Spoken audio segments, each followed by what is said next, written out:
marching for freedom.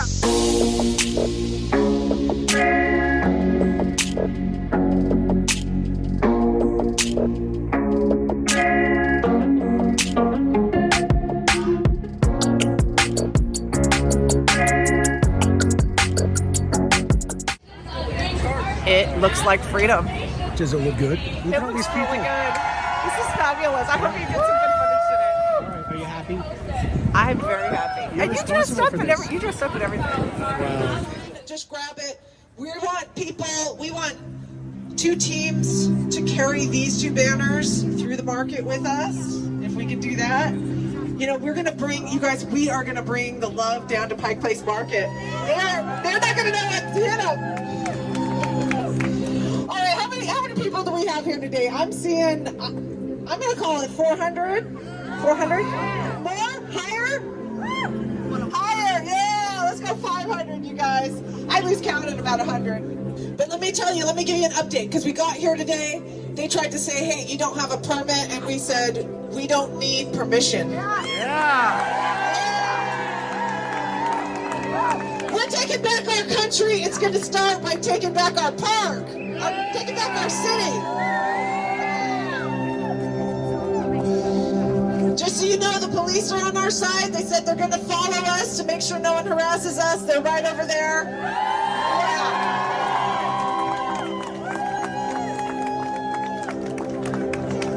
Because you guys, the spirit of freedom is in each of us. It's in each person here. It's in each person driving. It's in the police. It's in everyone that works for the city. So they're not harassing us. They're not harassing us.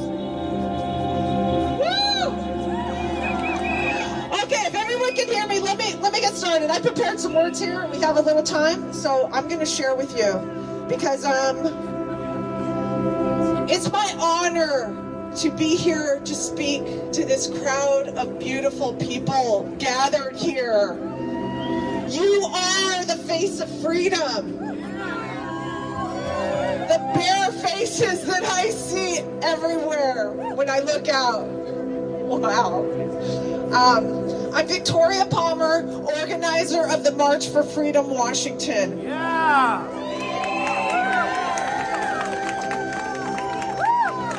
This movement started with one person, me.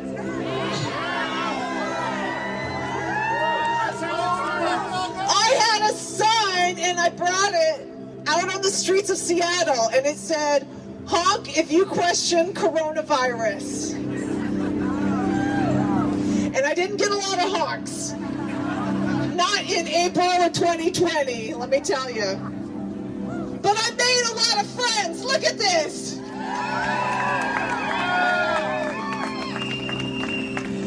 So since then, my crew and I have been out on the freeways and the streets of Seattle. We're close to 200 times with our signs of truth.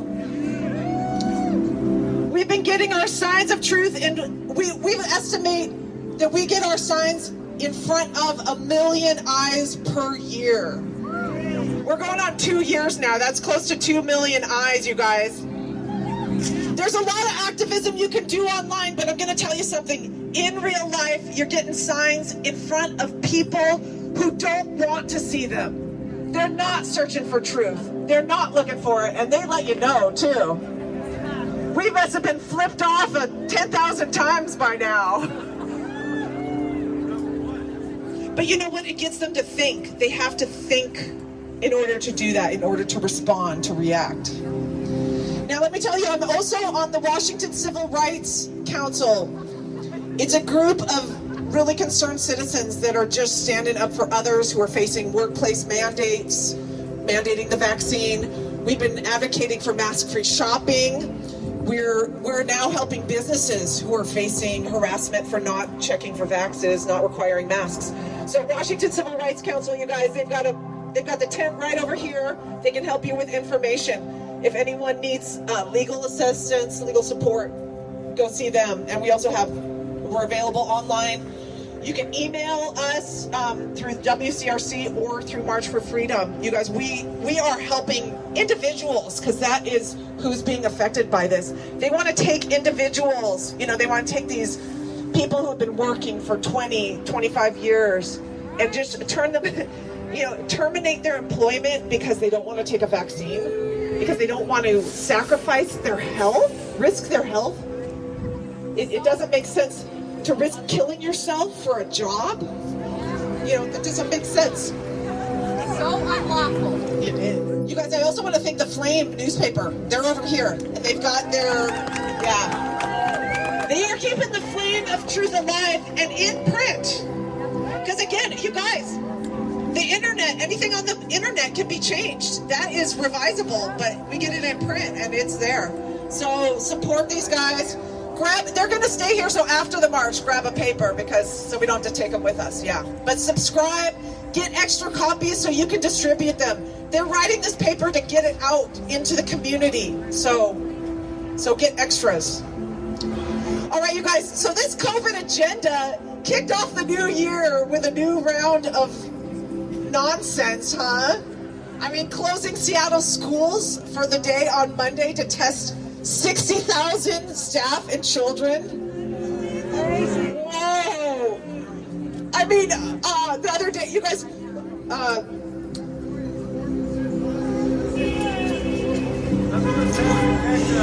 Omicron isn't scaring anyone with an open mind. I mean, they're not even lying about how mild it is. I Googled this is Google. I said side effects from Omicron, and the first listing came up as like a really bad cold.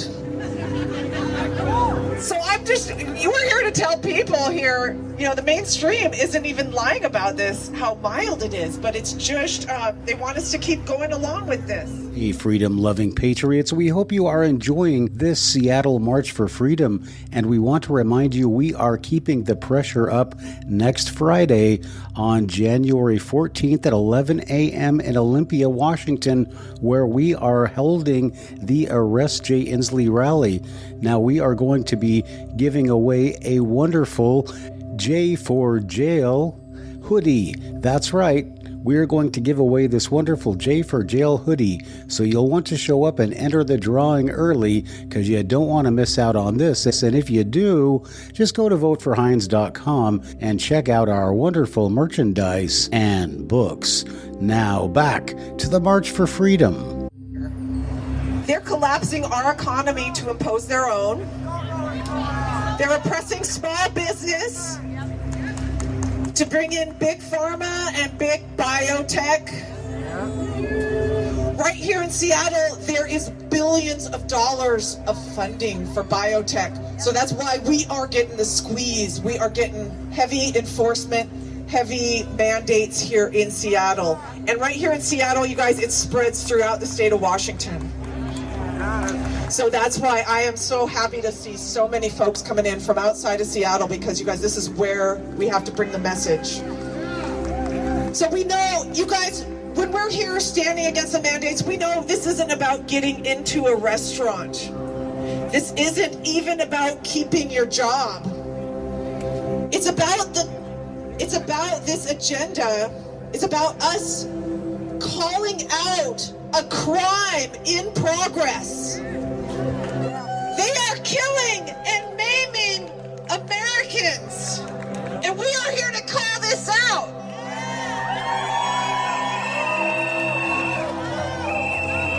This is going on all around the world, but it's going on with our neighbors, our families, and our schools. So we're not going to stand for this. We're not going to pretend that this is for the greater good, because it's not.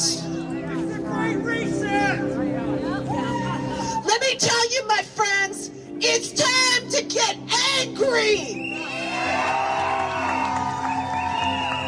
It's time to get angry and bring this with us out into the street.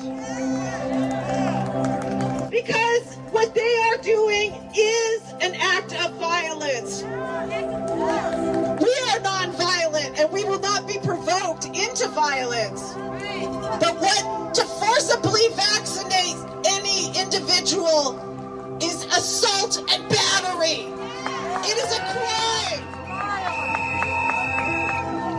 And if you threaten someone with loss, You can add coercion onto that crime sheet. So let me tell you, they are the ones being violent. By their actions, they have declared war on religion, war on the children. They have declared war on the people. They have declared war on us. But we will not raise a finger of violence against them because we are already stronger. We outnumber them. So instead of repeating history, let this be the time when the population refused to go along with its own genocide.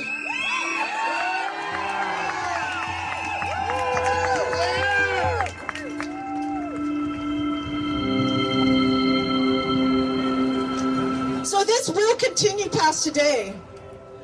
We don't want to be ruled by government committees holding their meetings in Zoom rooms so that we can't even show up to protest. But it is hard to envision where we take this. How do we create a peaceful change? We keep doing this. We keep talking. We keep exposing this.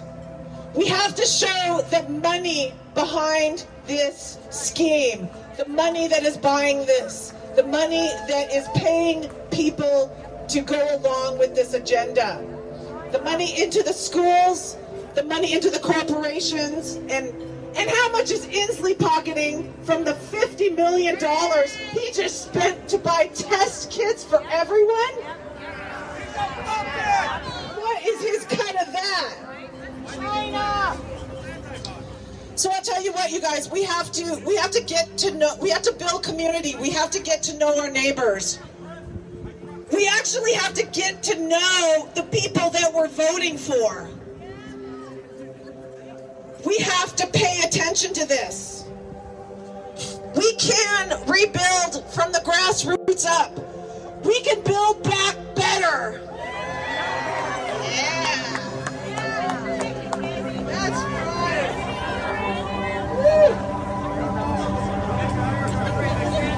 Okay, so we have had an impact, you guys. Don't dismiss the power of the little guy. Wherever you are, you can make one connection. For the people we'll meet on our march today, some of them will welcome us, some of them will oppose us. Let me remind you that they are all our friends. They are acting like this because they have been fully convinced that they are right. So let's treat them like friends. And what do you do to wake a friend up? What do you say? I'm going to tell you something. Perhaps there are no words that will convince them. Nothing that will bring them back on our side. But your presence there and your confidence and your courage is what they need, to see in order to get them out of this spell, to wake them up. A sort of unspoken grace that we can extend them to welcome them back to our side of common sense. All right, you guys?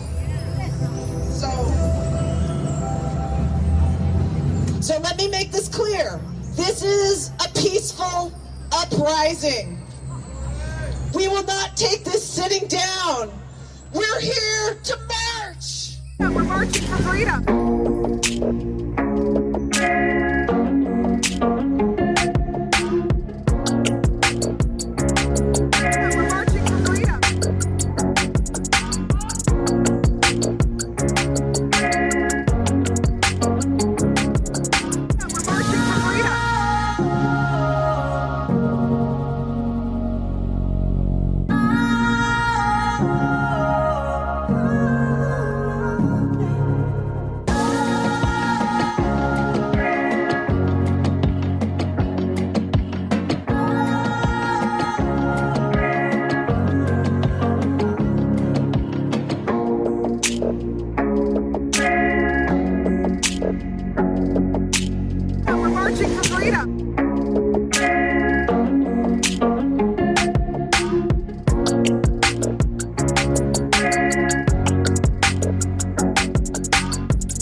marching for freedom.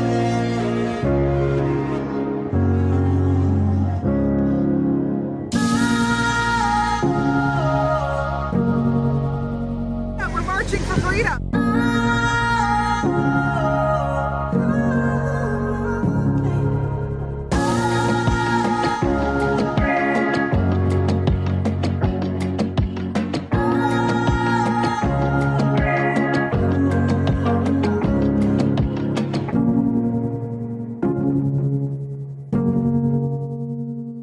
We're marching for freedom. We're marching for freedom.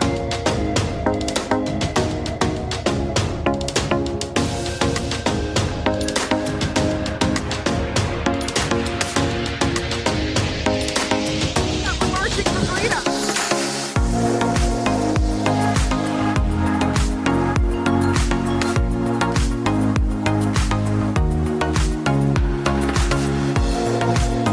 We're marching for freedom.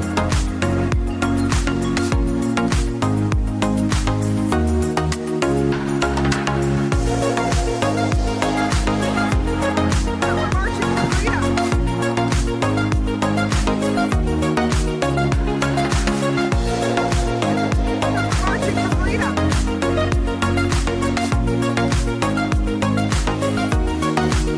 We're marching for freedom.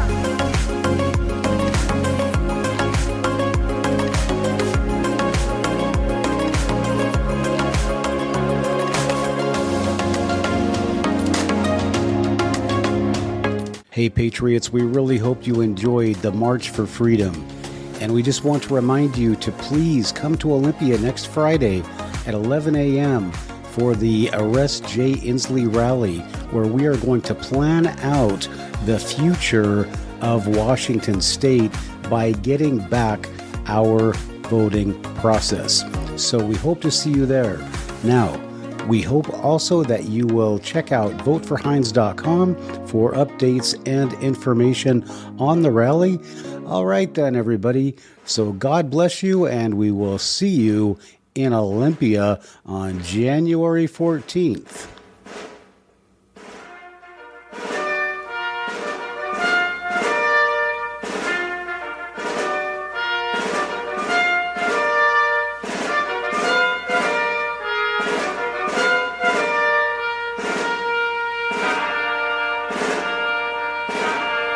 Mine eyes have seen the glory of